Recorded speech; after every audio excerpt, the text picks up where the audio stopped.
Hello दोस्तों, कैसे हैं आप। आज की कहानी का नाम है कोशिश। पिंकी भगती हुई आई और बोली, दीदी सुनो, जीजा जी भी शादी में आए हैं। चमेली बोली, कौन जीजा जी। पिंकी मुस्कुराते हुए बोली, तुम्हारा पति आया है। इतना सुनते ही चमेली को झटका सा लगा। बोली, वो यहाँ क्या लेने आया है। पिंकी जाते हुए बोली, मुझे क्या मालूम क्या लेने आया है। पापा ने उसे भी शादी का कार्ड भेजा होगा। उसके आने की खबर से चमेली असहज हो गई थी। ये सोच रही थी कि उसके आने की खुशी मनाऊं या शोक। 4 साल पहले चमेली और मनोज की शादी हुई थी। 2 साल सब कुछ ठीक चला था, फिर दोनों में झगड़े होने लगे थे। मनोज नौकरी न लग पाने के कारण चिड़चिड़ा होता जा रहा था। उधर चमेली 2 बार गर्भवती हुई, मगर दोनों बार बच्चा गिर गया था। इस कारण वो भी काफ़ी चिड़चिड़ी हो गई थी। चमेली 8वीं पास थी, मनोज पोस्ट ग्रेजुएट था। इस कारण झगड़े के समय वो उसे अनपढ़ गंवार कहता था। ये बात चमेली को बहुत चुभती थी। फिर भी अगले 6 महीने से झगड़े इतने बढ़ गए थे कि चमेली हमेशा के लिए पीहर आ बैठी थी।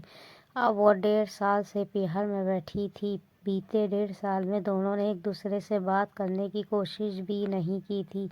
दोनों के घर वालों ने बहुत कोशिश की थी दोनों में सुलह करवाने की, मगर दोनों जिद पर अड़ गए थे कि अब साथ नहीं रहेंगे। चमेली के छोटे भाई की शादी में 4 ही दिन बचे थे। अचानक पिंकी ने मनोज के आने की खबर सुना दी। वो दौड़कर पिता के पास गई। बोली, पापा, उस घमंडी को क्यों न्योता भेजा था। पिता मुस्कुराते हुए बोले, बेटा, अभी भी वो मेरा दामाद है, इसलिए न्योता दे आया था। मुझे नहीं पता था वो आएगा। चमेली बोली, वो आ गया है पापा, मुझे उसका आना जरा भी पसंद नहीं आया।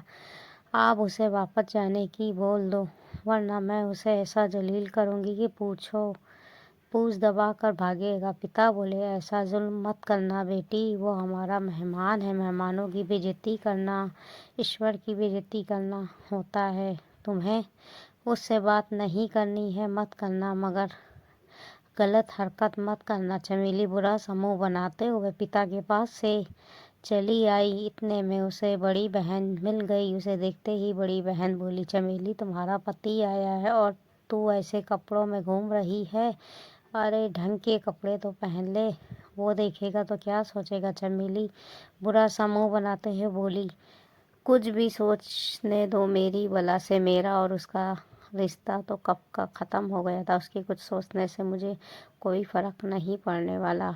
बहन बोली, ठीक है, रिश्ता ख़त्म हो गया, मगर सुंदर बन कर तो रहे, ताकि वो तुझे देख कर पछताए कि ये मेरी पत्नी है। मैंने इससे खोकर बड़ी भूल कर दी। इतना कहकर बहन चली गई। बहन चमेली की पूंछ पर पैर रखकर चली गई थी। बात चमेली के दिल को लग गई।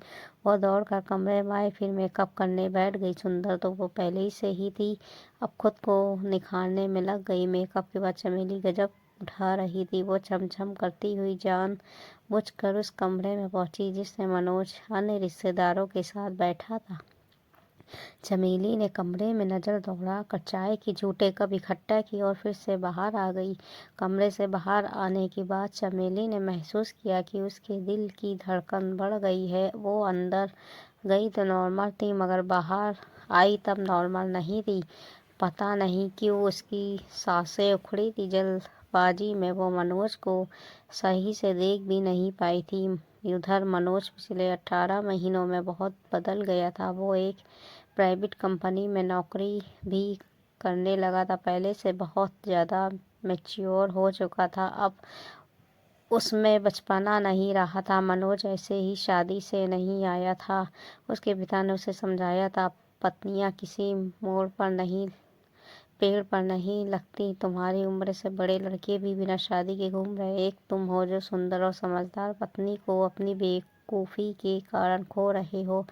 तब मनोज बोला था, अब बहुत देर हो चुकी है पापा, अब अगर मैं मान भी जाऊं तो वो नहीं मानेगी, वो बहुत जिद्दी है। तब उसके पिता ने कहा था, एक आखिरी कोशिश करके देखो, क्या पता वो मान जाए। वहाँ शादी का माहौल होएगा। 4 दिन पहले ही चले जाओ, कुछ दिन पास पास रहोगे तो क्या पता बात बन जाए। इधर चमेली के पिता भी यही चाहते कि दोनों में सुलह करवाने की आखिरी कोशिश होनी चाहिए। इस तरह मनोज पूरे प्लान के साथ आया था।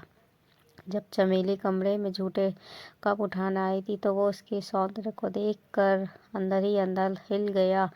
वो सचमुच गजब ढा रही थी। एक बार कप उठाते समय वो उसके बेहद करीब आई थी। तब चमेली की चुन्नी का पल्लू मनोज के हाथों को छू गया था। साथ में चमेली द्वारा लगाए गए हुए जाने पहचाने परफ्यूम की खुशबू से पुरानी यादें ताज़ा हो गई थीं। मनोज ने उसे गौर से देखा था। सचमुच वो बहुत बदल चुकी थी। शरीर पहले से ज़्यादा खूबसूरत हो गया था। वो एक बार उसकी आंखों में देखना चाहता था, मगर चमेली ने उसकी तरफ देखा ही नहीं था। दोनों की नज़र ही नहीं मिली थी। चमेली वापस कमरे में आकर फिर से शीशे के सामने खड़ी होकर खुद को निखारने लगी। विभिन्न कोणों से खुद को देखकर वो सोच रही थी कि मनोज तो उसे देखकर जल भुन गया होगा, मगर वो उसे नहीं देख पाई थी। इस बात का उसे अफसोस था। दोपहर को टीके का कार्यक्रम था। दुल्हन पक्ष से चमेली के भाई का नेक करने के लिए मेहमान आ चुके थे। टेंट में कार्यक्रम चल रहा था। तब मनोज टेंट के कोने में अकेला चुपचाप बैठा था। तब पहली बार चमेली ने उसे देखा। वो सोचने लगी, कोट पैंट में अच्छा लग रहा है, मगर अभी दूर बैठा है। जब इसे नेक के लिए चौकी पर बुलाएंगे तब करीब से देखूंगी। चमेली के परिवार के सभी लोगों का तिलक हो चुका था। चमेली के जीजा जी और फूफा जी का भी तिलक हो गया, मगर मनोज को तिलक के लिए किसी ने नहीं बुलाया। टीके का कार्यक्रम भी समाप्त हो चुका गया। पता नहीं क्यों चमेली को ये बात खटक रही थी कि मनोज भी अभी तक पापा का दामाद है। जब जीजा जी का तिलक हुआ तो उसके पति का भी तिलक होना चाहिए था। मनोज अभी भी दूर कोने में उदास बैठा था। चमेली सोच रही थी, तिलक नहीं होने का शायद इसको भी दुख है, तभी उदास सा बैठा है। पापा को इसे बुलाना ही नहीं चाहिए था। अगर बुला लिया है तो फिर तिलक व करके बेइज्जती नहीं करनी चाहिए। चमेली ये सब सोच सकती थी, पापा से कहीं कह सकती थी। चमेली ने महसूस किया कि शादी का घर में आकर भी वो अकेला ही है। कोई उससे बात नहीं कर रहा है। वो अलग थलग सा रहता है, उपेक्षित सा महसूस कर रहा होगा। अगले दिन हल्दी की रस्म थी। सभी को आवाज़ देकर बुलाया जा रहा था, मगर मनोज को किसी ने नहीं बुलाया। ये सब देखकर चमेली को गुस्सा आ रहा था। वो सोच रही थी कि शायद पापा ने इसे बेइज्जत करने के लिए ही बुलाया है। फिर अचानक ही उसे विचार आता कि होने दो इसकी बेइज्जती, ये मैं बेवजह क्यों इसकी चिंता कर रही हूँ। मेरा अब ये कुछ भी नहीं लगता। ना चाहते हुए भी मनोज चमेली के दिमाग में घुस रहा था। वो बार बार उसे झटक देती थी, फिर अचानक उसी ख्यालों में डूब जाती थी। वो सोचने लगी कि इतनी बेइज्जती होने के बाद भी वो यहाँ क्यों रुका हुआ है, चला क्यों नहीं जाता। फिर अचानक ही उसे ख्याल आया कि वो उसके लिए ही तो नहीं रुका हुआ है। ये विचार आते ही उसका दिल धक धक करने लगता था। क्या वो उसे लेने आया है? क्या वो सुधर गया है? क्या अब उसे मेरी याद सताने लगी? क्या वो पूरी तरह टूट कर सारा घमंड छोड़ कर मेरे लिए आया है? क्या मुझे उससे बात करनी चाहिए? अनगिनत प्रश्न चमेली के दिमाग से घूम रहे थे। घर परिवार की सारी लड़कियां अपने पतियों के साथ शादी की रस्मों में अकेले ही सब करना पड़ रहा था। शाम को महिला संगीत का कार्यक्रम था। चमेली ने एक सुंदर सा लाचा पहना था। वो उस ड्रेस में एक बार मनोज के सामने आना चाहती थी, मगर मनोज तो संगीत में आया ही नहीं था। चमेली का नाचने का जरा भी मन नहीं कर रहा था। उसका दिल कर रहा था कि जब वो नाचे तब मनोज उसे देखे।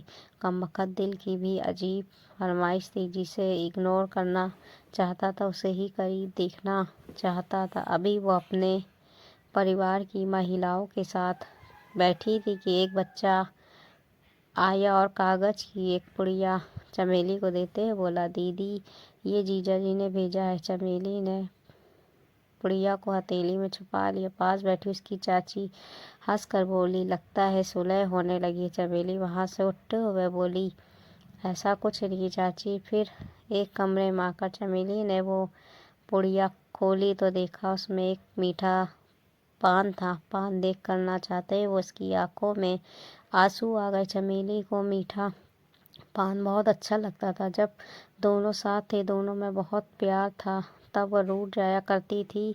तब मनोज उसे मीठा पान देकर ही मनाया करता था। एक दिन चमेली ने उससे कहा भी था कि प्यार से मनाओगे तो एक मीठे पान से ही मान जाऊंगी, हेकड़ी दिखाओगे तो सोने के हार से भी नहीं मानूंगी। अचानक वो भावुक हो गई। वो सोचने लगी कि वो शादी की औपचारिकता निभाने नहीं आया, वो उसे मनाने आया है। चमेली ने पान को मोड़ कर मुंह में दबा कर फिर वापस वहां आ गई जहां महिला संगीत चल रहा था। पता नहीं क्या सोचकर उसने एक गाना लगवाया और उस पर नाचने लगी। गाना था, फिर से एक बार उजड़ जाते हैं, चल तेरे इश्क में पड़ जाते हैं। नाचते नाचते चमेली की नज़र उधर गई जहाँ एक कोने में बैठा बंशी हाथ में मोबाइल लिए उसके डांस का वीडियो बना रहा था। मनोज को देखकर तो चमेली में एक सुरूर छा गया था। वो झूम झूम कर बल खाते हुए नाचने लगी। जो नहीं समझ रहे थे उनकी नज़र में वो केवल डांस कर रही थी, मगर जिन्हें समझ में आ रहा था उन्हें पता था कि वो हृदय की व्यथा और दर्द को बाहर निकालने की कोशिश कर रही। नाचने के बाद चमेली बिना किसी से बात किए अपने कमरे में जाकर लेट गई। उसे नींद नहीं आ रही थी, बल्कि उसके दिमाग में बीते सालों का लेखा जोखा घूम रहा था। कभी मनोज की अच्छाइयाँ और प्यार उसे याद आता, तब उसकी आंखों से आंसू निकल पड़ते। मगर प्यार उसे मनोज की डांट और गुस्सा याद आता, तब आंसू निकलने अचानक से बंद हो जाते थे। उधर मनोज को भी नींद नहीं आ रही थी। 2 दिन से वो ससुराल में था। चमेली एक बार भी उसके पास नहीं आई थी। खुद उसके पास जाकर उससे बात करने की मनोज को हिम्मत नहीं थी। चमेली का घर गांव के भीतर न होकर बाहर खेत में था, इसलिए मनोज ने अपनी खाट घर के मकानों से हट कर खेत में डाल रखी थी, जहां ठंडी प्राकृतिक हवा का आनंद मिल रहा था। मगर उसे फिर भी नींद नहीं आ रही थी। रात का 1 बज गया था। मनोज अपने मोबाइल में बार बार वो वीडियो देख रहा था जो उसने चमेली के डांस का बनाया था। 20 बार वो उस वीडियो को देख चुका था, मगर उसका मन ही नहीं भर रहा था। अचानक मनोज को लगा कि कोई उसके सिरहाने खड़ा है। वो हड़बड़ा कर उठा बैठा। फिर उसने चांद की रोशनी में देखा, वो चमेली ही थी। वो बौखलाया सा बोला, तुम इतनी रात को यहाँ कैसे चली आई? वो ठंडी रेत पर उसके सामने बैठे हुए बोली। इस गाने की आवाज़ अंदर कमरे तक के आ रही थी। सोचा इतनी रात को कौन चला रहा है, देखने चली आई।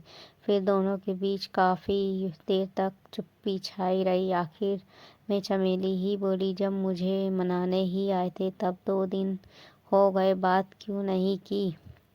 वो बोला, हिम्मत ही नहीं होती थी तुमसे बात करने की, तुम भी दूर दूर रही हो। वो बोली, मुझे नहीं लगता अब हम साथ रह पाएंगे। मनोज जल्दी से बोला, ऐसे मत बोलो, मैं बहुत उम्मीदें लेकर आया हूँ। वो उदास होकर बोली, दूसरी शादी कर लेना, भी बूढ़े थोड़ी हो गए हो। मैं तो अनपढ़ गंवार हूँ, आपको तो पढ़ी लिखी मैम पसंद है ना? मनोज तड़प कर बोला, मुझे सिर्फ तू चाहिए, मत पूछ क्यों चाहिए। गुस्से में तुमसे बहुत कुछ बोला, वो मेरा बचपना था, माफ़ कर दे। मनोज के मुंह से ये शब्द सुनकर चमेली के दिल में एक हुक सी उठी। आंखों से गंगा जमुना बहने लगी। वो रुलाई, रोकते हुए बोली, आपने मुझे बहुत रुलाया है, मैं आपको माफ़ नहीं करूँगी। वो उसका हाथ पकड़ते हुए बोला, माफ़ कर देना यार, प्लीज़। तू पहले जैसी बन जा, वैसे ही जैसे शादी के बाद 2 साल तक थी, प्यारी सी, मासूम सी, भोली सी। इतने दिनों बाद पति का स्पर्श पाकर वो कमज़ोर पड़ गई। बोली, फिर कभी मुझसे लड़ाई करोगे तो बहुत दूर चली जाऊंगी, फिर लौटकर कभी नहीं आऊंगी।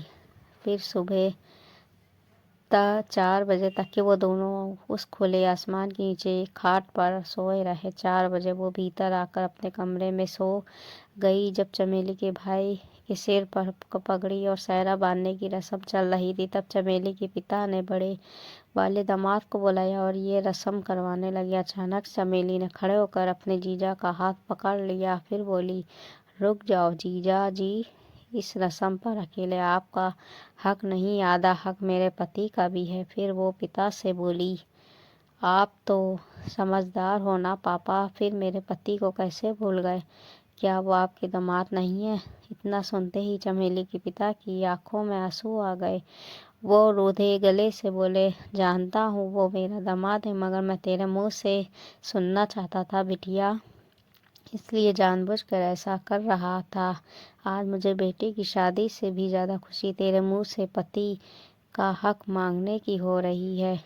जा, तो खुद ही बुला कर ला अपने पति को। आगे की सारी रस्मों में चमेली और मनोज एक दूसरे का हाथ पकड़कर साथ थे। भाई की शादी के बाद चमेली अपने पिया संग ससुराल चली गई। दोस्तों, ये थी हिंदी कहानी। हिंदी कहानी अच्छी लगी तो हिंदी कहानी को लाइक, सब्सक्राइब, शेयर ज़रूर कर दीजिएगा।